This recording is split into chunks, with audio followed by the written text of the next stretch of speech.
América Latina. Tomamos contacto a esta hora con Gustavo Indígoras, presidente de la Cámara Argentina en la Industria Aceitera y Centro de Exportadores de Cereales, a quien le agradecemos que esté conectado a esta hora con DNews. Muchas gracias, Gustavo. ¿Cómo está usted? Gusto saludarlo. ¿Qué tal? Buenos días. ¿Cómo está? Muchas gracias. Muy bien también acá analizando, como usted puede ver, lo que está ocurriendo en Rusia, en Ucrania, pero que tiene consecuencias para todo el mundo. Y mi primera pregunta tiene que ver justamente con eso. ¿Cuánta preocupación hay en el gremio respecto a lo que está ocurriendo y esta decisión de Rusia de no continuar con el acuerdo para la salida de los granos? Bueno, muchísima preocupación. Como bien hizo en la introducción, el impacto es global. El Mar Negro es, junto con la zona del Mississippi y la zona del sur de Paraná y la zona de Rosario en Argentina, los 4 grandes centros de abastecimiento de granos del mundo. Si esa región del Mar Negro se bloquea, como es lo que ahora acaba de hacer Rusia, efectivamente puede desaparecer el 28% del maíz del mundo, el 19% del trigo y el 75% del aceite de girasol. Se espera que este tipo de acciones, ya ha sucedido anteriormente en el conflicto, que haya una revisión de estas medidas. En caso de que no hubiera revisión, estamos pensando que vamos a tener un efecto global de poder perder alrededor de 20 millones de toneladas de granos, particularmente maíz y trigo, y por supuesto una parte de aceite de girasol. Hay países que hoy son abastecidos puramente por el Mar Negro, particularmente el norte de África, donde la seguridad alimentaria de esos países, como el caso de Egipto, Libia, Marruecos, Argelia, etcétera, sería severamente castigada, y muchos otros países también por el efecto aumento de precios. Sin embargo, una de las buenas noticias que tenemos para compensar un poco esta decisión militar muy negativa de Rusia contra Ucrania es que Brasil está teniendo una super cosecha de maíz y Argentina está levantando la cosecha de segunda de maíz que no ha sido afectada tanto por la enorme sequía que hemos padecido en los últimos meses. Con lo cual, el mercado de maíz podría tener alguna evolución favorable en términos de demanda. Muchos países de América Latina importan maíz. En el caso particular de Chile, por ejemplo, Perú, Colombia, etcétera, con lo cual también se puede ver afectado toda su cadena de valor y eso va a impactar en el precio final de la carne de pollo, la carne porcina, los lácteos y distintos otros productos. Así que hay que contrabalancear un poco la situación. Esperemos realmente que los rusos revean esta decisión, porque es una decisión que va mucho más allá de un conflicto militar entre los países y que puede afectar a todo el mundo de manera muy negativa. Gustavo, cuando comenzó la guerra, los precios se dispararon. Eso lo vimos en todo el mundo. ¿Cuánto aportó este acuerdo, el acuerdo que duró un año prácticamente, cuánto aportó a mantener estables los precios de los granos? Bueno, la verdad es que el acuerdo tuvo resultados muy positivos. Recordemos que en febrero del año pasado, cuando explotó la invasión rusa a Ucrania, los precios en algunos casos tuvieron incrementos entre 40 y casi 100%. 100% en el caso de aceite de girasol, 30-40% maíz y trigo. Y a partir de este corredor de paz, que era un acuerdo entre los dos países, también avalados por Turquía, que pudieron salir los embarques de Ucrania, eso retrotrajo los precios a los niveles preguerra, así como también los fertilizantes, que es algo que usamos mucho en nuestros países que importamos, los fertilizantes también tuvieron un impacto alcista. Eso volvió hacia atrás, así que los acuerdos de navegación segura de granos y de fertilizantes del Mar Negro volvió a normalizar el mercado. Esta ruptura del acuerdo por parte de Rusia nos pone en una situación similar al inicio de la invasión. Veremos los efectos reales en las próximas semanas. Según su experiencia y de acuerdo a lo que ocurrió justamente al inicio de la guerra, ¿qué podría pasar en el corto plazo si efectivamente este acuerdo no vuelve a suscribirse, si se mantiene en la situación actual, desde el lunes hasta ahora, que los puertos están cerrados, han sido bombardeados, han sido destruidos algunas de las bodegas donde habían granos que estaban listos para ser exportados? Bueno, en primer lugar, lo que genera una decisión unilateral de Rusia es una parálisis del mercado internacional. Todos tienen que ver qué está pasando. En caso de que esta parálisis y esta decisión de Rusia continúe, lo que hacen los compradores del mundo y los países es buscar nuevos proveedores.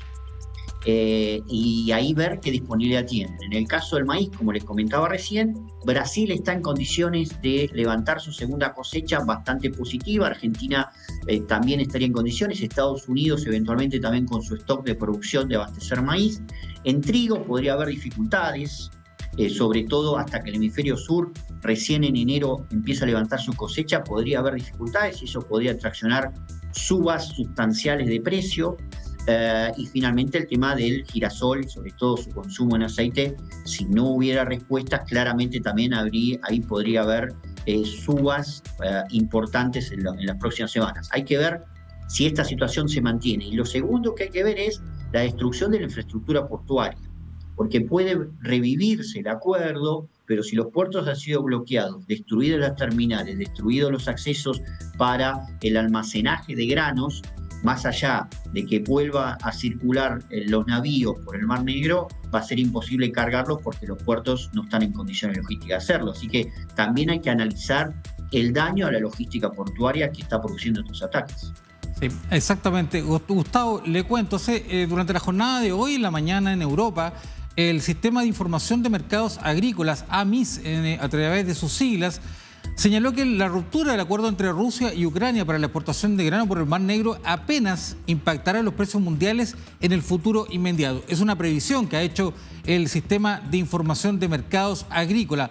Por lo menos tampoco las bolsas de valores han reaccionado, tampoco se ha marcado una subida tan importante en los últimos días luego del anuncio del día lunes. ¿Son buenas noticias esta previsión y cómo han reaccionado las bolsas? Sí, son buenas noticias y estas noticias están alentadas justamente por las variables que les comentaba anteriormente, que es la posibilidad de otros países de abastecer o sustituir los barcos de Ucrania en el corto plazo. Ahora bien, si esta situación persiste y el daño es estructural y el corredor del Mar Negro no funciona, esta situación de estabilidad que estamos viviendo ahora puede ser que se cambie de manera abrupta y que empecemos a vivir situaciones distintas, sobre todo de precios alcistas. ¿Qué pasa en el caso de Latinoamérica o de Sudamérica puntualmente? Usted señalaba sobre las buenas cifras de producción de Brasil y de Argentina. ¿Podría compensar de alguna manera para la región esta situación que está ocurriendo por la guerra en Ucrania? Yo creo que América Latina tiene que analizar dos cosas. La primera es quedarse tranquilos los países de América Latina que abastecimiento de maíz de la región misma va a haber para abastecer esas necesidades. Los volúmenes exportables que tiene Brasil y lo que tiene Argentina claramente marcan que las demandas de los países de América Latina no van a tener problemas. El inconveniente es el precio. Si el Mar Negro tiene una crisis permanente, los precios naturalmente van en una tendencia alcista. Y eso va a impactar después a las capacidades que tengan las empresas en América Latina de poder comprar esa mercadería. Es decir, va a haber posibilidad de comprarla, la discusión va a ser sobre el precio. Si se retoma el corredor de paz de granos en el Mar Negro, seguramente el efecto precio será mínimo y entonces no deberíamos por qué preocuparnos. El presidente de Ucrania, Volodymyr Zelensky, ha señalado en estos días de que la seguridad alimentaria mundial está en riesgo por este tema. Usted justamente señalaba recién que producción va a haber. El tema tiene que ver más bien con los precios, el alza de los precios que probablemente podrían subir mucho si es que esto se mantiene en el tiempo. ¿Usted cree que la seguridad alimentaria del mundo está en riesgo luego de esta decisión?